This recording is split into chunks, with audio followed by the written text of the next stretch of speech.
આજ મેં લગભગ કલાક દોઢ કલાક પહેલાં સમાચાર સાંભળ્યા કે તમારા ગામ પાસે ગાબડું પડ્યું. હું બહાર હતો ને દોડા અહીંયા આવ્યો અને મેં જોયું જો ખરેખર ગાબડું હતું.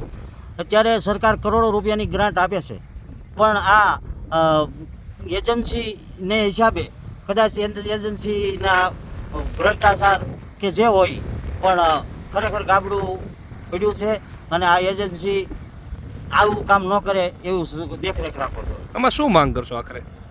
ખરેખર સરકારના પૈસા લેખે વપરાવા જોવે અને આવા કરોડો રૂપિયાના કામની માથે પાણી ફેરવી દે એની માથે તો ખરેખર હકીકતમાં કાયદેસર કાર્યવાહી કરવી જોઈએ.